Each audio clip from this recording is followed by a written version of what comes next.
Hello, and welcome to Locked Up Living, a podcast which looks at resilience in challenging organisations, such as, but not only, prisons and hospitals for mentally ill prisoners and patients. My name is David Jones, and together with Naomi Murphy, I present your Locked Up Living podcast. Hi, we're really fortunate to be able to welcome along today our guest Jan Banning, who is an internationally acclaimed conceptual photographer artist born in the Netherlands to parents of Dutch East Indian heritage. Jan describes his work as artivism and uses striking visual images in efforts to effect change. His documentary photo projects cover an apparently broad range of subjects, although often speak to big socio-political themes of power and oppression, injustice, poverty, and the impact of colonialism and war. Thus far, he's published 14 photo books, and his work has been shown in 80 solo exhibitions, including in some of the most prestigious galleries and museums in the world. His photos are featured in innumerable newspapers and publications, including The Guardian, The Independent, The Sunday Times, The New Yorker, Time, and Newsweek. I'm really lucky to have met Jan before when I invited him into the FENS unit to speak to the men about his work, and the men were really struck by his photographs of men who had been forced labourers working on the Burmese railway, which evoked discussions about enslavement, trauma and resilience. And for us today, this represents a really unusual podcast because we're also trialling the use of visuals at the same time in the hope that we're able to simultaneously display some of Jan's work on YouTube to accompany this podcast. So really delighted to welcome along Jan today, who has a forthcoming exhibition which is focused on the case of an incarcerated woman, Christina Boyer, who's been incarcerated for 28 years. So delighted to have you here today, Jan. Thanks very much for coming along. Well, thanks for having me, Naomi. Hi Jan, I'm very pleased to meet you, and I've been reading up on your background and terribly interested to read that one of your influences was the Mask of Anarchy, and the line within that, "I met murder on the way, he wore a mask like Castlereagh," was a rhyme that really resonated with me when I was younger, and of course I've always remembered it. And of course one of your other influences that you mention is Kathy Kollwitz, whose museum I've visited many times in Berlin. One of my most favorite artists. I used to have a drawing of hers of a mother holding her child in my consulting room for many years. So I'm very pleased to meet you. Well, likewise, David. Yeah, that's an interesting coincidence. Yeah. Yeah. So, can you tell us something about your latest exhibition and how you came to be inspired to tell Christina's story? Yes. I was working on a project called Law and Order, which came out as a book and was shown as an exhibition starting in 2015. In which I was comparing criminal justice systems in 4 different countries. In France, in Colombia, in Uganda, and in the United States. And in the context of that, I struggled to get permission to prisons. As you can imagine, that wasn't easy, but finally I managed to get permission to visit 5 prisons in Georgia. The US state of Georgia. And one of those 5 was the Pulaski State Prison, which is a big prison for women. And what I did was I set up a photo studio inside the prison. And for 3 days, I photographed women. All in all, I think about some 80 women. The purpose was, let's say, visually to photograph these people as I would photograph either one of you or my girlfriend or whoever. So a beautifully lit portrait without any judgment. And the reasoning behind it is that it's my strong belief that also we, as supposedly good citizens, could, in different circumstances and maybe with different upbringing or whatever, different mental state, could just as well be criminals or commit crimes. So I wanted to bridge that gap. And the other thing I wanted to do was to find out what one can come across when doing a search on the internet, because I had understood by then that the internet, the presence of names and information about people, could be a strong blockade in their reintegration into society if they ever got out. So I tried to find whatever I could of a number of these women, I think about 45. And one of the last ones I investigated was a woman called Christina Boyer. And there's quite a lot of information about her on the internet. Not necessarily so much under her name Christina Boyer, but more under the name of Tina Resch, which was her, well, how do you call that? Her previous name, let's put it like that. So I read all of that, and I thought the whole case against her was quite fishy.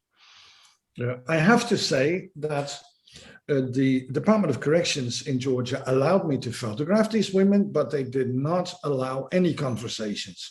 And there was actually somebody in the back of the room checking on that. So I could ask the name, the date of birth, and the length of the sentence and the date of the start of the sentence. That was it. So based on that, I put myself behind a computer like a, let's say, as an employer, who gets who has an interview with this person, and then we'll see. We'll do a background check. So in the case of Christina Boyer, it was clear that she had life plus 20 years sentence, life with the possibility of parole. And she was convicted of killing her 3-year-old daughter on April the 14th, 1992. And it struck me because, of course, a woman killing her own daughter, a 3-year-old daughter, is something that you start wondering about. What happened? What brings a mother to do that, if she's done it? And the more I read on the internet, the more doubt was cast on whether she even did that. And then the tragedy of it all hit home. The huge likelihood that she was wrongfully incarcerated after losing her 3-year-old child and not even committing that murder herself. So that drove me to investigate a lot more and a lot more. And by now I have like I think 0.5 meter high stack of documents. Basically, I have all the documents. The autopsy report of the daughter, Amber, she was called. The transcripts of the police interviews with her and her boyfriend, who was the only one present when the girl died. Transcript of the court cases, psychiatric reports, and over the years, I'm saying over the years because I photographed her and these other ladies 8 years ago in 2013. Over the years, we have started to exchange emails. And that's become a huge stack also. I recently counted them, and the two of us together have exchanged like 1,250 emails now. Yeah, so that's how I got strongly involved. Thank you very much. I mean, Christina's story seems somewhat captivating because in many ways she could be representative of so many people in the US prison system, don't you think? Yes, absolutely. Absolutely. I consider the book that I'm making, where she's given huge support, and the exhibition, which is going to be shown first early next year in the Dutch Photo Museum, an exhibition which will be under both our names, because I consider her to be well, an important co-author, is supposed to be a case study of, indeed, typical for how the US criminal justice system works. And let me just mention a few things that are very representative, I think. If we look at our own image of the American criminal justice system based on what we see on TV, in movies, beautiful courtroom, lots of wood there, dark wood, and there's the jury and the judge, etc., etc., etc. Well, that only applies to 5% of the cases, of the criminal cases, and 95% ends in a plea bargain, which is logical because the US is the biggest incarcerator in the world, and they have the biggest incarceration rate of all countries. So if all those people would have to be taken to court and there would be an actual trial with jury, etc., etc., I think probably the whole financial system of the US would collapse. So the way it works is basically the prosecutor comes up with a very heavy sentence that he's aiming at, and then you offer the suspect a lighter sentence in exchange for this plea deal. And that's what also happened in Christina's case. So she was never really tried. Another, I think, very typical thing, which is related to this, is that, of course, most of the suspects are indigent people, are poor, so they can't afford a lawyer of their own. So they get a pro bono lawyer. And a lot of these lawyers are overworked, unmotivated, or simply bad lawyers. So she and many other people have very little confidence in their own defense. So that makes them more likely to accept a plea deal. So those are two, I think, very typical things. Yeah, that's very powerful, actually. Yeah, and I'm thinking that the press also rely on good visual images to tell their stories. Can you say something about the role of the press in criminal justice and how you reflect this within your work? Yeah, let me show a few photographs there. So let's see, here we go. And then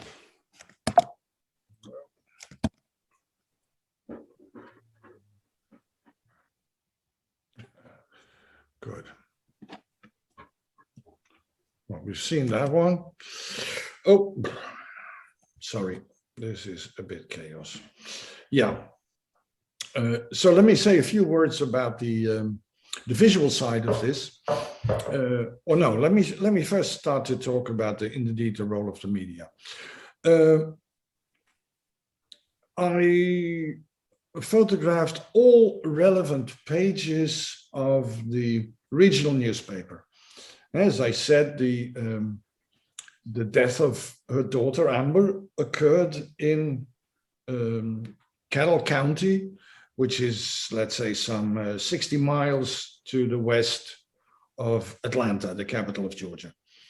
So it's countryside, and there is a county newspaper which is called the Times-Georgian. And they published, I think, about 85 pages related to this story. Beginning. Ik zie geen die pages related to this story heet. Je zou even... sorry, the computer interferes. And so beginning with her and the boyfriend being arrested, then mentioning that the public prosecutor is going to go for the death sentence, and there are related topics such as the fact that this all happened shortly before the elections of local officials. And you have to take into account that in many American states, the public prosecutors, the sheriffs, the judges are elected. And now, but even more so, I think in the 1990s, when this happened, there was a strong, tough on crime atmosphere.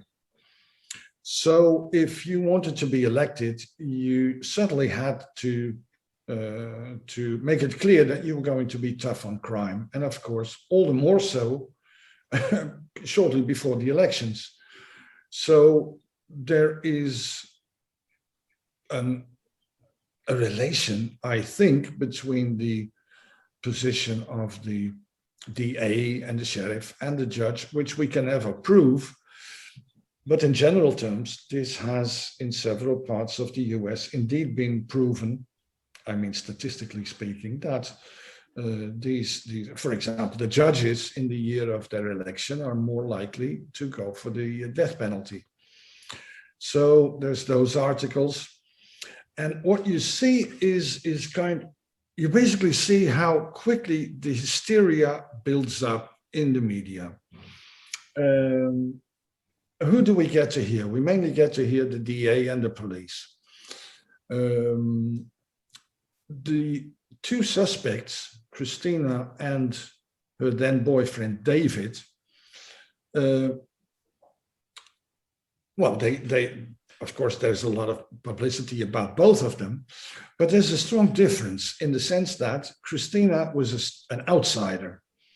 Christina came from Ohio and had only been living in Carroll County for a couple of months, whereas the boyfriend was the son of two well-respected nurses in Carrollton, which is a small city, lots of people know them.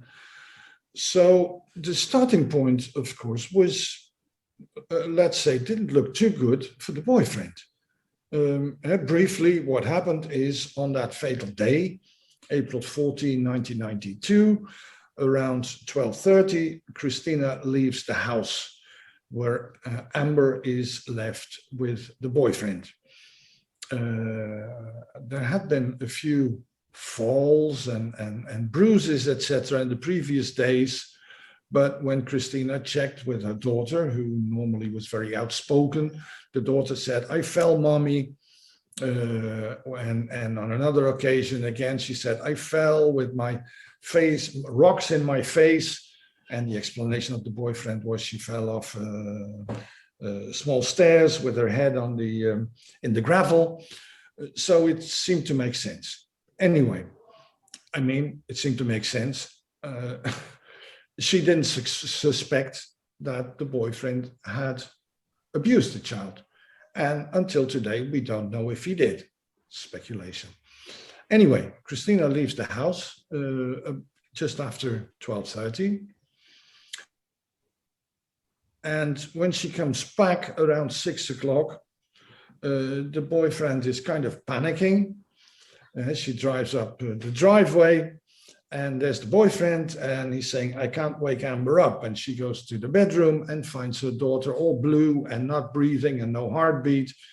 And they drive to the hospital, and that's where the police gets involved. So you would expect, and indeed that was the situation, that in the beginning there was more suspicion pointed towards David, the boyfriend, than towards her. But you see this change rather quickly. And the police seems to play a role in it, but also the media play a role in it. she very quickly starts to be described as a bad mother. There had been some 8 years earlier some strange events when she was still living in Ohio, paranormal stuff, media attention, and of course in the Bible Belt that's not necessarily a good thing. It's, let's say, more likely to be related to the devil than to God. So that didn't give an all too good impression. She was an unwed mother. Then it turned out that she had been, let's say, posing in a sexual video of some amateur in Carrollton. So she must be a horrible woman. And you see the whole suspicion move in her direction. So to put it briefly, I think there's certainly an aspect, a strong aspect of being tried by media. And yeah, the whole media treatment was I think, very superficial. They didn't delve into things. Let me show a few of those photographs, if that works. Yes, it does. So visually speaking, I focused on these articles, but for context, I also showed the other parts of the newspaper, and we still have to work a bit on the contrast, etc., etc. And the whole style, the whole approach, the visual approach is let's say, there's an association with the film noir.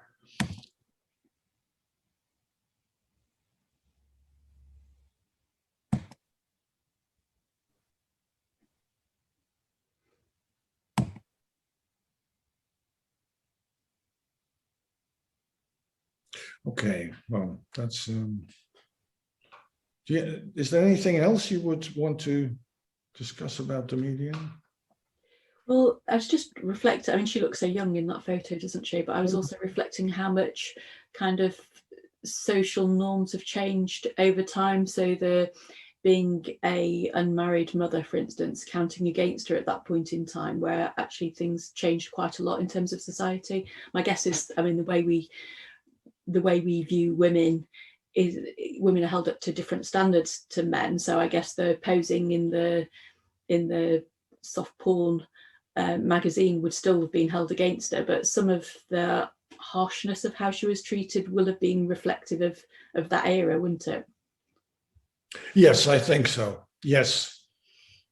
I also think that the societies there have become less closed. There's more influx of people from outside. So it's probably more enlightened than it was at the time. I was going to question that slightly, because one of the things I usually do, before I go to sleep, is on my tablet flick through the headline pages of many of the daily papers coming out the following day, and you could well imagine some of our newspapers like the Express and the Mail, the Star, having similar kinds of headlines as we see here. Although, as you said, there is a particular film noirish quality about many of these headlines, which is more American than British, I should say. Yeah. Yes. Well, of course. I mean, it's all relative. It's still countryside. It's still, well, I'm probably not supposed to say that, but a bit backward, even if you compare it to Atlanta, for example. But it's, I think, well, look at the political situation at the moment. You saw that Georgia suddenly made a turn to, I wouldn't say to the left, but certainly to the Democrats. And the Republicans are kind of in panic to limit voting there, because it's going in the wrong direction from their point of view. So yeah, I think that has changed.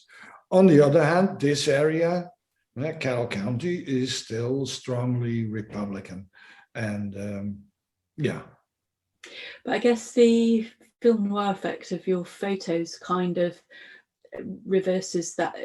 I suppose what you're casting up is the morality of the press in terms of their involvement and how much power they've had to shape what happens to this woman, in a way where the press have focused on the morality of her conduct, but actually there's that thing about not throwing stones, isn't there? Yes, I'm not sure what exactly the question is, but yeah, I think so. And of course they used certain aspects. There is one headline saying sex, lies, and videotape when this sexual video came up, and then the whole atmosphere becomes something like as if she's a semi-porn star. This is, my goodness, I mean, this is one guy who in his private home films her with bare breasts, and well, how terrible is that? And certainly, how is that related to killing or not killing your daughter? Yeah. Well, I think we've got a member of the royal family who's had similar photos taken of her, actually. But, anyway, Yeah. what happened to her then partner, David? So the DA decided to first handle Christina's case. As I said, she had I don't think necessarily a bad lawyer, but this lawyer had all in all 88 cases at the same time.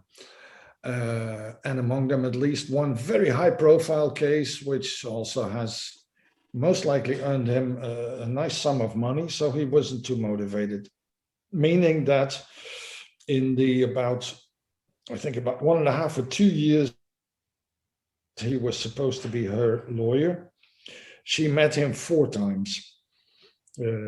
And the second time, when she wanted to discuss the case, which was very shortly before the trial was supposed to open, ironically on Halloween it was supposed to open, he came up and told her that no, there's no defense. I worked out a plea deal with the DA, and if you don't take that, I'm off. And of course, there's another aspect. A lot of poor people who are not, let's say, really brilliantly educated, have little clue of how the justice system works. So in her perception, that meant that she would be alone in the courtroom without defense. The DA would ask for the death penalty, and she would immediately after judgment be taken out and put on the electric chair, which is not how it works, but hey, she didn't know. Anyway, so she took this plea deal, and well, I'll not get into the details of that, but it was a very absurd form of plea deal in which basically she said, I'm not going to admit that I'm guilty. I didn't beat my daughter dead, but I accept the sentence. Strange thing. Anyway, so that was done. And then David was taken to court. And during his trial, which was 3 months after she took the plea deal, all kinds of things came to the surface, which cast strong doubts on her being guilty. To mention one thing, I think I said that her sentence was life plus 20 years. The 20 years was for beating, mainly injuring her pancreas, obviously her daughter's pancreas. During David's trial, the medical specialist who reported this originally testified that, well, the pancreas, it would have healed by itself. There was nothing serious.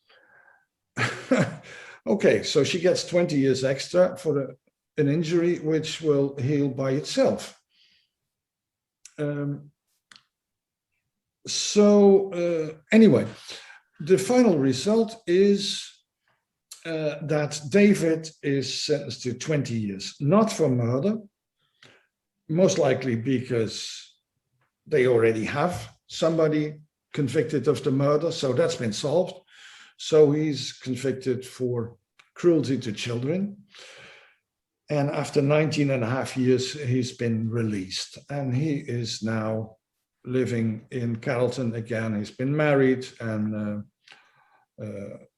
probably is keeping a low profile. He doesn't want to discuss this whole case with anyone. But he's free. He's been free since 2011. And as you rightly pointed out, Christina has been locked up now for about, well, over 29 years by now. Thank you. Naomi?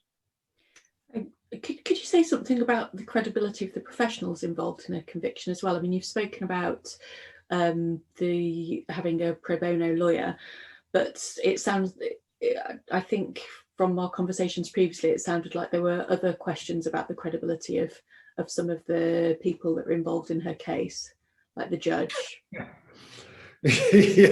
Yes, you could say that. I mean, when I started to delve into that, I really didn't believe it. I thought if you would put this in a movie, people would say, come on, that's not credible. So let me try to remember at least most of these. It's almost undoable. The judge later on was forced to resign for what's it called, judicial, well, let's say faults, but it was more like corruption. What else do we have? Yes, when Christina was taking this Alfred plea, when she decided to take it, she was heavily medicated, which basically she didn't know. She thought she was getting antidepressants, but it turns out that what she got was antipsychotic medication, and much too strong. The doctor who administered this medication was later on sentenced to, I think, 25 years for illegal distribution of prescription medicine. Then, after she had taken the plea, people managed to find money, found a second lawyer, to do a habeas case. I don't know, is that something that you're familiar with? No. Habeas corpus. Yeah. Yeah, it's not used very much here. Yeah, basically it's trying to prove that she's wrongfully incarcerated. Let's put it like that. That's the simplest thing. She lost that. The second lawyer later on also ended up in prison for sex with minors. I think he's been convicted to 10 years. You know, it becomes blurry after a while because there's so many, several of the parole officers who, the parole board members who were judging on her parole were forced out of their role or even put in prison for different things. For example, one guy who was the chairman of the parole board and then became the commissioner of prisons in Georgia, on one occasion entered a prison with a bunch of goons that started to smash up prisoners and blood all over the place. And in the end, the state of Georgia was convicted to paying damages to these prisoners. There's more, but it just seems so. Like a list. Well, that's it. It's really striking. It's, you know, and is this just kind of like a set of really improbable but unfortunate coincidences, or is that a reflection of the degree of corruption and rot within the system. And I suppose, is this something that's uniquely possible in America, or could you see this kind of thing happening in other countries? That's a difficult question, Naomi, because I have been really absorbed by this case. I'm not a criminologist who specializes in the criminal justice system in the United States or elsewhere. And well, according to things I heard, for example, from a Dutch lawyer who's been active in Louisiana, it's not unusual to put it, let's put it like that. It is, and certainly was, very much an old boys network, people protecting each other. And then every once in a while, they had the bad luck that some person with more integrity came into an important position and then they got into trouble. I cannot really imagine that. Well, look, a lot of other people had to deal with these same persons. The judge, for example, this is not just because he was corrupt, that was the problem. The guy was known to take naps in court. I mean, how good a judge is that? What kind of an interpretation of your role is that?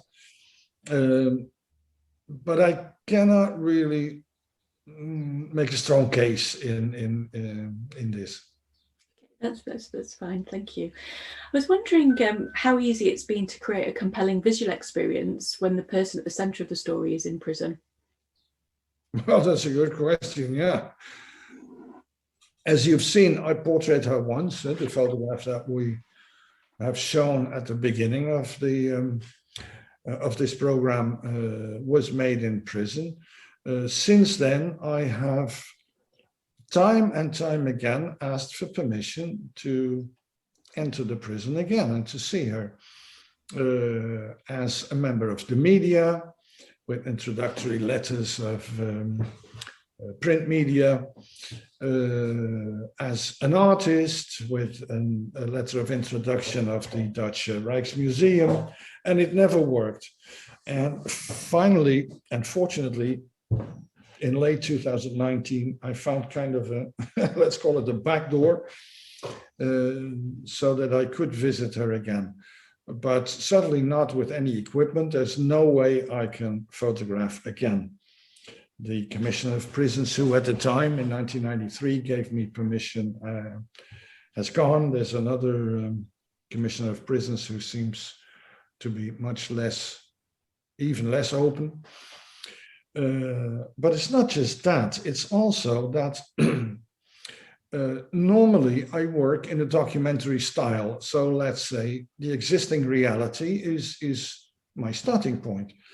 But if you look at a case, at something that happened when I started more than 25 years ago, I mean, I started more than 25 years after the events, after 1992, 1994, when Amber was killed and the trial was ongoing, etc., etc. So much has changed that it doesn't make much sense. The apartment where Christina lived has been demolished. The trailer of her boyfriend where Amber died has gone, and there's a totally new trailer there. Many of the people involved have died and are not very keen on collaborating anyway. The buildings have changed. The hospital has been completely modernized. The jail has been completely rebuilt.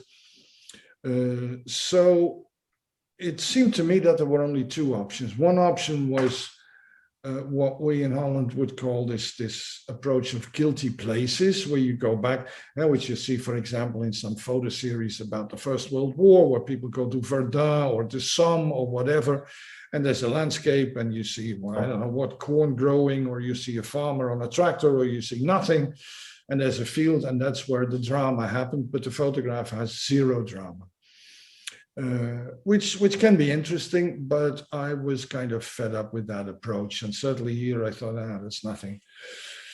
And because, let's say, the aspect of subjectivity and objectivity is such a big thing here, we look at the newspapers where, well, what exactly is true, what is not true. We look at what was being said by the police, by the DA, and also, of course, what Christina herself says, although I very much tend to believe her and see her as a very honest person, it is subjective, obviously. So I thought maybe it makes sense for myself to also give a subjective interpretation of things that happened. And also, that's basically the last part of this book. I'll show a bit of that. I invited Christina to add her subjective, to give her subjective input. So shall we look at some of the images? That would be great. Yes, please. Yeah. Well, this. Why this doesn't work is always a mystery, of course. Oh, okay, there we go. Yep, well, this is a good example. Let's show this.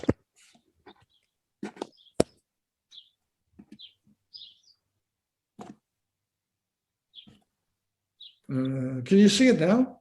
Mm-hmm. Yes, we can. Good, good. So what you see here, I don't know how well you can see it here, but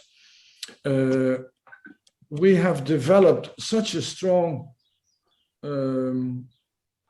confidential relationship that she allowed me to first read and then also use pages from her diaries in the period between her arrest and the plea deal, provided that I show her the pages that I selected. So I've selected what I think 16 or so double pages from the 2.5 years diaries, and that's one of the inputs. So you're not going to read that now, but it gives you an idea, of course, huh? And it's very moving. Actually, she's a good writer, maybe not in the literary sense, but in few words, she can express things with a lot of impact. It's emotional, it's poetic, it can be philosophical, and it's very open. And you have to remember that, of course, these diaries were not meant to be read by anyone.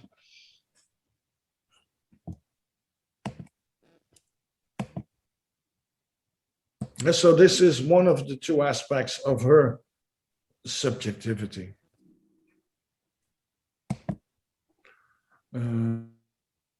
Yeah, well, I'll keep it to just one example. I also include some photographs from her private collections. And this for me is a very moving example. It's a Polaroid of her and her daughter, not so long before Amber died. And as you can see, Amber has been drawing on this. And one of the things that struck me and that I've incorporated in the whole series is the importance of the color pink, which of course is very much a young girl's color. And Amber was probably not the only one whose favorite color was pink, but she loved to wear pink. And even here you see that she's drawing with pink. So I use this color pink a lot in the whole series. But let's go to the interpretations that I mentioned.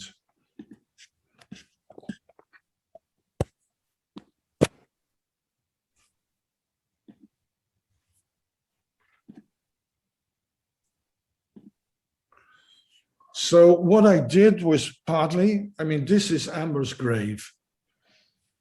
And we've had a lot of correspondence about these photographs. Some of them are completely inspired by what Christina told me. And others, like this one, for example, I photographed again in this kind of film noirish style with lots of contrast between light and dark. And with every photograph that I made, I checked it with her. It's not like asking for permission, but I was curious because she is such a interesting woman.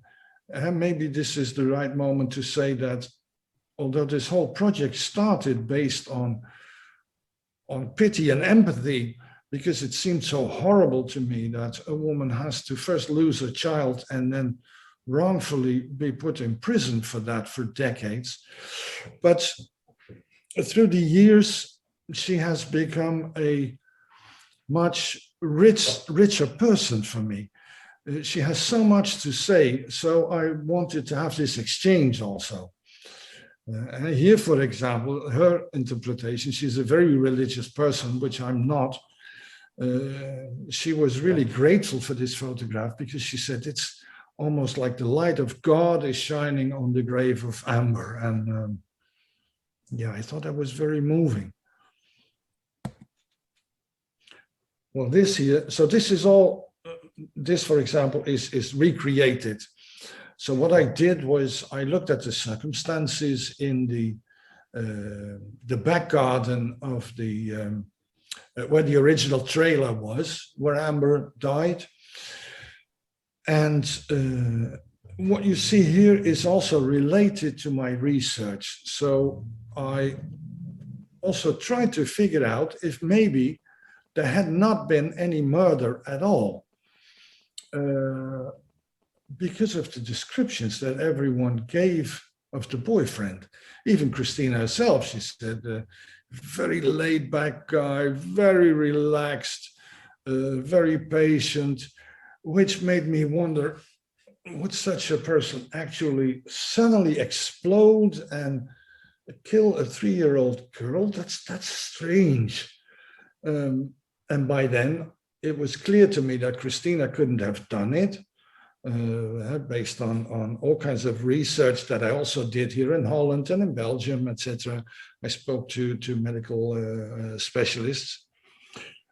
So I started to investigate, could it be that because of the falls on previous days, maybe there was they had a slow impact. And here, for example, one of the stories was that she fell off her tricycle and got the steering wheel in her stomach. And could it be that that was the cause of the pancreas injuries? So this photo was inspired by that. And the way I photographed it was inspired by the original backyard of the trailer. And then I bought a tricycle and put it there and used the light, etc., etc. So it's totally subjective. This is, well, obviously it's real. I mean, there's no Photoshop manipulation involved, but it's not documentary. And this is my interpretation of the bed and the room in that trailer immediately after they picked up Amber and drove off to the hospital. And again, you see here the use of pink. I've long been struggling with what do I do with the shadow? Should I use a human shadow? But at that point in time, I was still unsure whether it was actually murder and possibly an accident. So I wanted to have a more abstract shadow, which gives a kind of dark atmosphere, but does not point the finger at a human being. Well, maybe we don't have the time to delve into all of that, but I can just briefly say, so this is a hospital room. I went in search of such a hospital room which had a 1990s atmosphere based on what Christina told me about her and David waiting in the hospital to see if they could resuscitate Amber. And again, there's this pink flower, would happen to be there. But this is a deserted hospital all the way in the south of Georgia. This is the new jail. In the back of this, Christina was locked up. It's still kind of visual, but this jail is named after the sheriff who arrested her and who, unfortunately for him, died several years afterwards because he was killed by his own lawnmower. Here's an interpretation of the jail cell, which again is not the original jail cell. This is the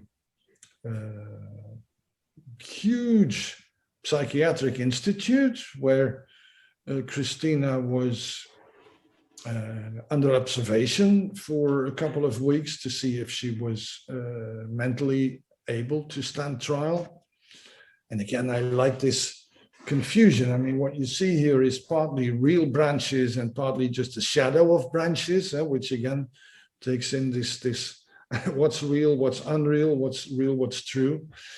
And this here, I still have to do a bit of, I have to make a few changes. This is like kind of the bureaucratic monster, which is, well, puking out is maybe not the word, but exporting the demand for the death sentence. And this finally is a photograph, which again was totally inspired by Christina, who told me at one point that if she would ever get out, she would want to build a small altar for her daughter, for Amber. And she mentioned a few things like the angel and the candle and this locker with Amber's photograph in it. And then I proposed to Christina, well, how about I try to photograph that altar? So we exchanged a bit, and this is the result, where again, you certainly can't see it on screen, but when you look at the flowers, these 4 flowers, 3 of them are artificial, or well done, but they're artificial. And the 4th is the real one, which is what's that in English? Well, the one which is dying, basically. Mm-hmm. Again, pink, the 3.5 is referring also to Amber being 3.5 years old when she died. Anyway, so I try to bring layers of the story and of emotional impact into it. Yeah, very striking images, Jan. Thank you for sharing those. Thank you. Yeah. Yeah, beautiful pictures, very reminiscent of, the Dutch grandmasters. Indeed. Yeah, interesting that you say that. Yeah, yeah. Yes. You're a high-profile, internationally recognised artist. Does that make it easier to overcome some of the barriers that people encounter when they're trying to attract attention to important causes like Christina's? Yes, it certainly helps. It basically makes it easier to attract attention in many ways. Some examples.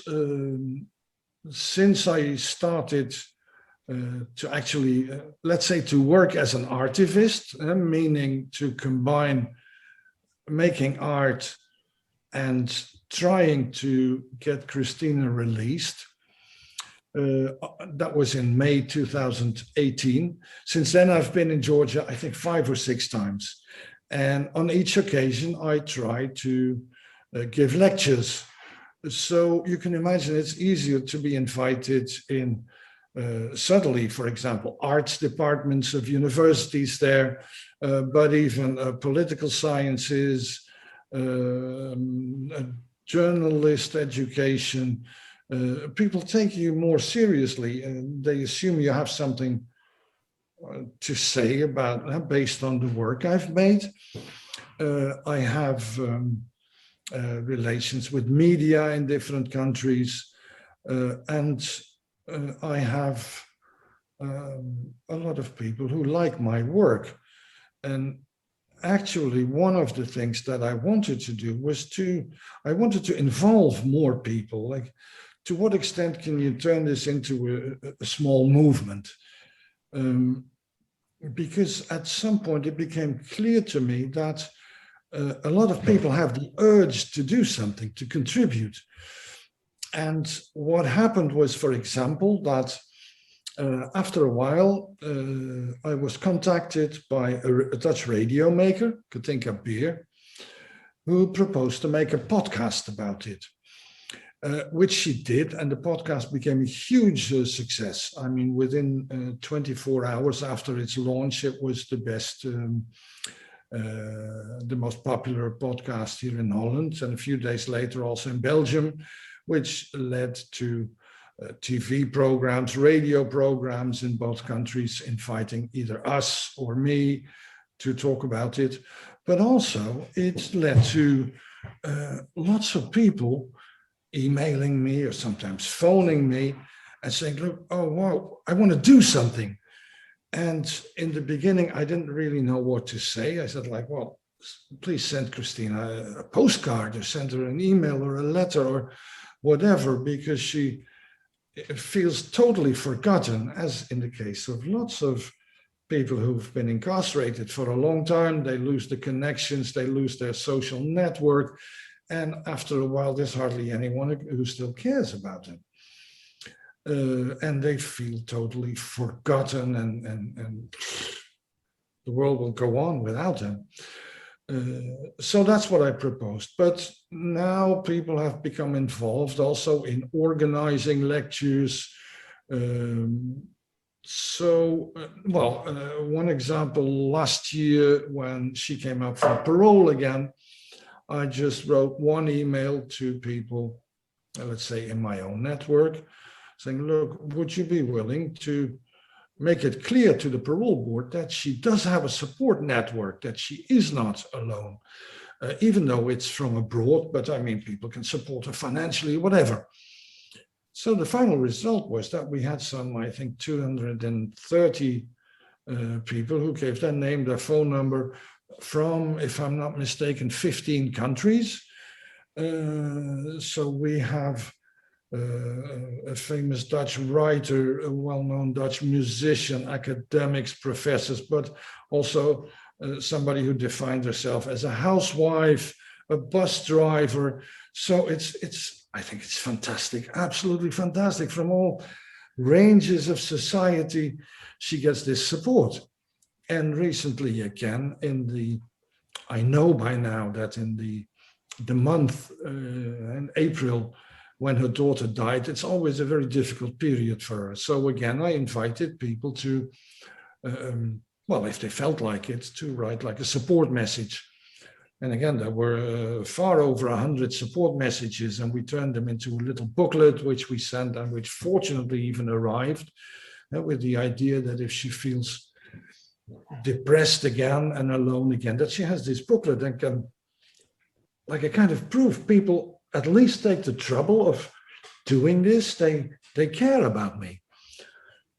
So I'm not really sure if that's what you were referring to, but yeah, in that sense, it helps. I mean, I do have that network. I have lists of people in different countries. So yeah. You know, you can really hear your kind of like energy around supporting her and thinking, you know, how lucky she is to have somebody who's working that hard to provide with connection, also the support and trying to challenge her case, and thinking how many other people might be in positions like her without that, and how hard that must to have hope and to keep going, really, when faced with all of that. True, and that is also a point that Christina is making, is, oh my goodness, if they would indeed let me out of prison, that's what I want to become an activist for those people, because they don't have a Jan, and I'm not the only one, mind you, there's lots of other people, and they don't have that. So yeah, you're right. Mm. And Christina's story isn't the only time your work has pursued themes relevant to criminal justice, is it? I mean, you referred to your law and order work. How did you become interested in that in the first place? You could say in the beginning, it was kind of a rational thing. In 2008, I had finished a project which is called Bureaucratics, which is about bureaucracies in 8 different countries all over the world. And then a few years later, I thought, well, now I've basically covered the executive power, but of course we have the, how do you pronounce that in English? Trias politica, is that how you would say it? The executive, the legislative, and the judiciary. So the 3 pillars. And I thought, okay, maybe it's interesting to now delve into the judiciary, which for me translated into how do we, I mean, as a society and as societies, handle crime. So I decided to delve into 3 aspects: the police, which technically is not part of the judiciary, but still, I mean, of course, it's involved in preventing or fighting crime. The courts and the prisons, which in basically all countries in the world, as far as I know, are used as the sanction for committing a crime or supposedly committing a crime. So it started kind of rational, like, okay, let's do that. And again, I benefited, I think, from my own work, because I didn't know anything about law. I studied history, not law. But I found a professor here at the university in Utrecht who was willing to give me private courses in exchange for my books. So we would sit together and he would teach me the basics of international criminal law. And after each session, I would hand him a photo book till the point where he said, well, yeah, I think now you need somebody else to discuss that. And he brought me into contact with one of the Max Planck Institutes in Germany, in Freiburg, which focuses on international criminal law. And that was very interesting. And in fact, the director of that institute wrote an introduction about art and the academic world in the book of Law and Order. So they were very helpful, and they gave me a huge stack of literature. And I always want to start a project by reading about it. I don't want to just jump in and not have a clue what it's all about. And of course, also, if you want to make choices, for example, in which countries are you going to do this, then you have to gather knowledge somehow about this whole thing. So anyway, I spent an entire holiday, very luxurious, I have to say, next to a swimming pool, with this huge stack of printed PDFs and articles from the Max Planck Institute. And that just grasped me totally.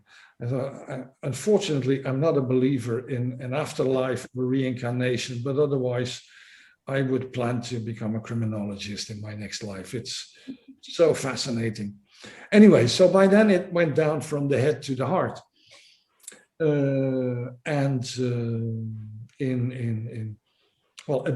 Advised by this Max Planck Institute, I selected these 4 countries.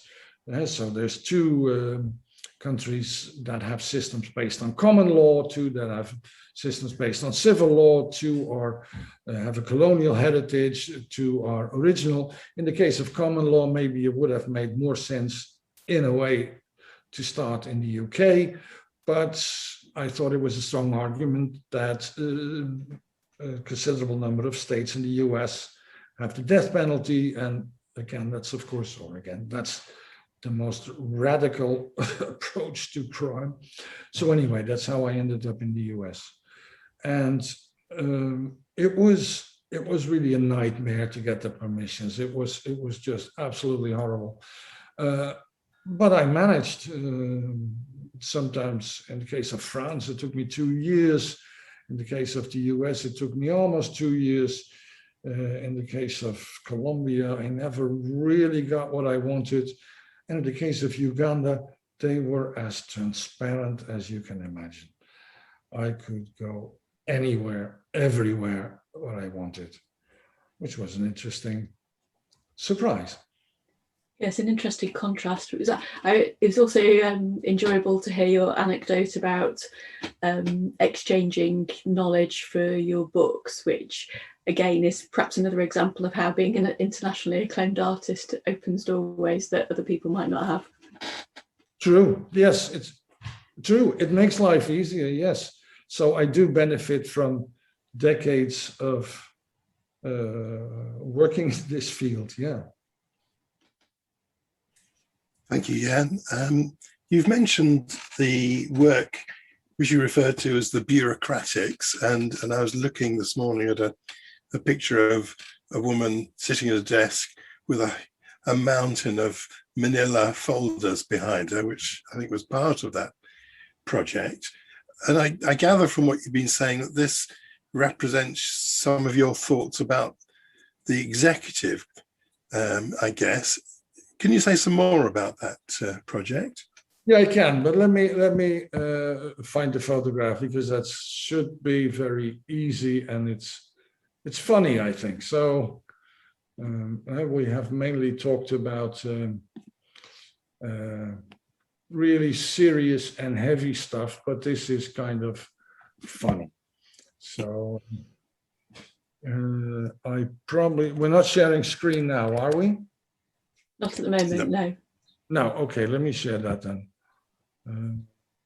Well, where are you? Yeah, I think we'd planned a conference last year, and we'd invited Jan over to talk about his work, the bureaucratics, because we just thought that would resonate a lot with people who work within the criminal justice system. Yeah, I bet. Yes.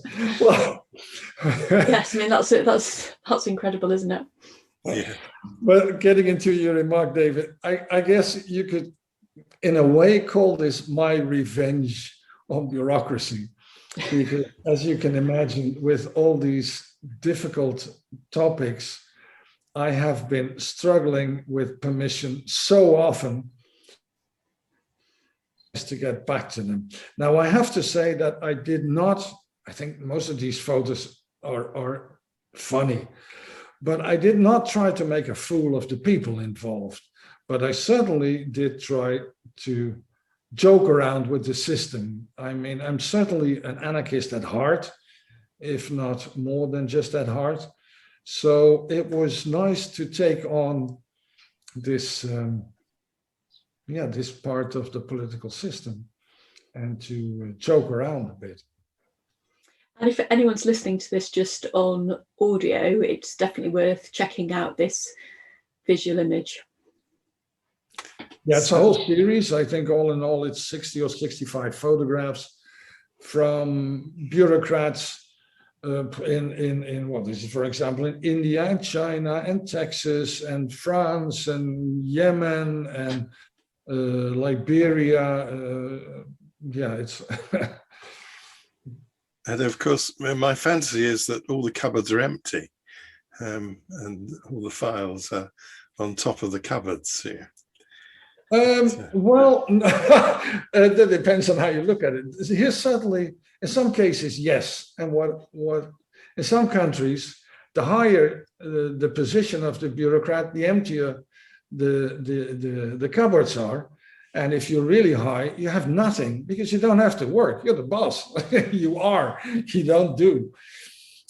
Here, well, they're empty in the sense that a lot of it has been eaten by rats and mice. And this is not just a metaphor. I mean, at some point, the writer, Wil Tinnemans, and I were talking to the highest bureaucrat of the state of Bihar in India, the state secretary.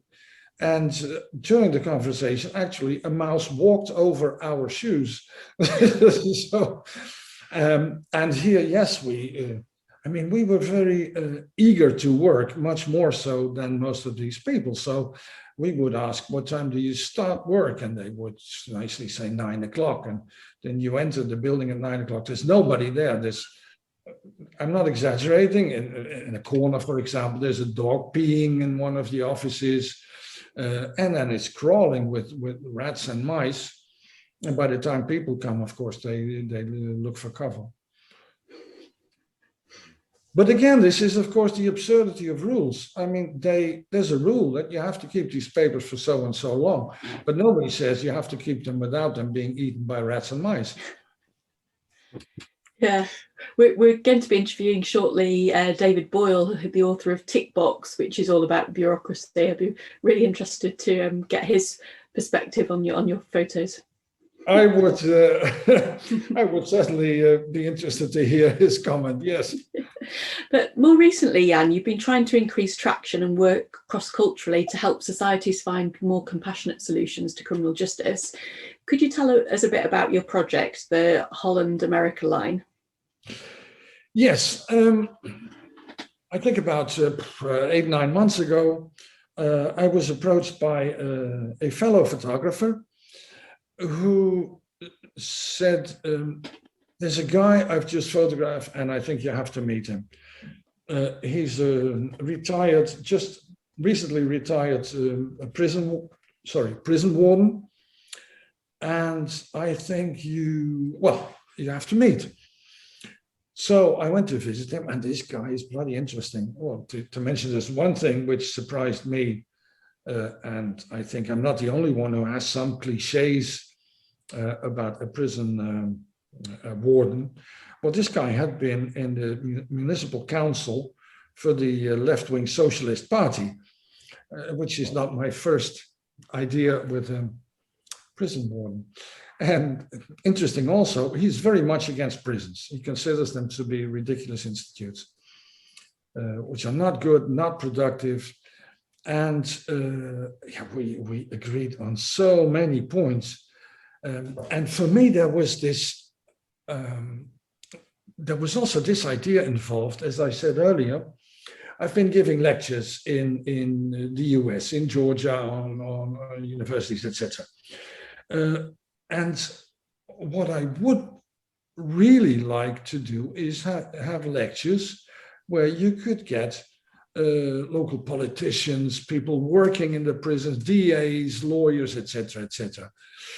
But I thought, yeah, well, I mean, there's this artist who's going to tell those stories. Well, what authority does this guy have? I mean, maybe he makes nice photographs, but is he going to lecture us about our work? That's ridiculous. There's no credibility in that. So when I discovered Frans Douw, this prison warden, and especially after I heard that he was involved in similar situations as I was with Christina. I mean, he has very intense contact with two lifers in the US. I thought, wow, this could be the solution. I mean, if only we can now get lectures or whatever presentations in the US, and there's actually a guy who has decades of practice with prisons. Of course, he has much more credibility. This must be it. So, well, then Corona was already happening, so this is not the ideal time to really do that.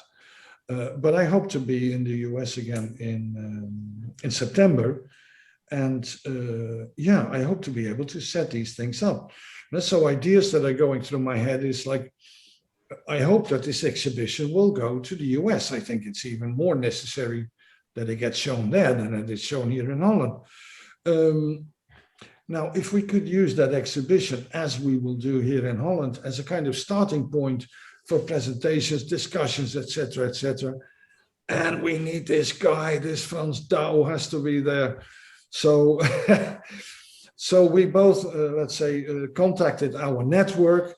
And of course, all these people are ridiculously busy and have little time, but that's okay. I mean, they're willing to collaborate and we can approach them with practical things. They're not going to be a think tank because they simply don't have the time for that. But if it's like, okay, we need a contact there, or can you introduce us to somebody there, then they are supposedly open to that and helpful. So it's a very informal group of people, which still has to lead to results. And we were waiting for Corona to stop. But yeah, let's hope that works out. It'll be really interesting to see how that pans out with all that energy, with the creativity and the knowledge after the coronavirus pandemic.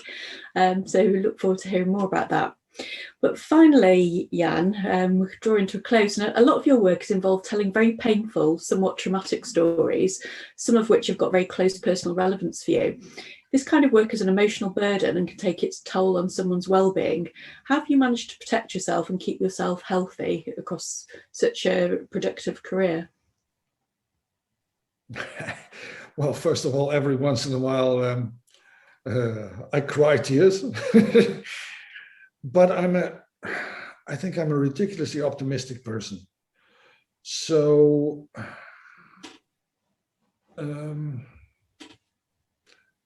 I think my character just helps. And it is never totally one-dimensional. As I said earlier about Christina, she is such a fascinating person. And she is not just bringing across misery and depression and bad luck. There's a lot of wisdom. There's so much positive energy also coming from her. Or let me give another example. When I was doing this series about comfort women, which is, I don't know if people are familiar with it, but these are women who during the Second World War were forced to basically be sexual slaves for the Japanese army in the occupied areas, in China, Korea, Indonesia, the Philippines, etc. And a little over 10 years ago, together with a writer, I did a project about Indonesian comfort women. So that was very emotional. But even then, there were moments of fun and intimacy. I remember with one of these women who was really my favorite person. We were joking, and this may sound ridiculous, but we were joking about she was going to come to Holland and marry me and stuff like that. I mean, there's always also another side. There's also fun. It's not just simply pure depression, even though in some cases that's the story that comes out of it, because that's what is the topic, what's the subject matter. But in between the lines, there's always other things happening, which are nice and well, given an optimistic nature as I have, I guess you pick up on that. It was really interesting, I think, to hear you talk about tears, for instance, because I think that's something that doesn't get much spoken about. I think actually about, emotional authenticity does involve allowing yourself to actually feel the feeling, and in order to be able to let it go at times rather than squash it down and pretend it's not happening. But also it was really nice to hear you talking about the I can't say it. The reciprocal, yes, I'm not going to attempt it again. The reciprocal nature of the relationships between you and the people that you're engaging with, and actually about how the enrichment they bring to your life as well. And it's really nice to have that acknowledged. But it's been so great of you to share so much of your time and to also share your images with us today, and also being willing to be a guinea pig for us on using YouTube for at least one of these podcasts. So thank you so much for everything for today. You're most welcome, both of you. It was a pleasure talking to you. Good luck with it. Brilliant. Great to meet you, Jan, and excellent conversation. Many thanks again to all of you who have listened to our Locked Up Living podcast. Feel free to mention this to your friends and to your colleagues, and give us feedback on our webpage lockeduplives.com and our Twitter account Locked Up Living. Many thanks to Pete and Rach, who kindly allowed us to use their music. You Have Called Me Courage, and this is available from all the usual outlets.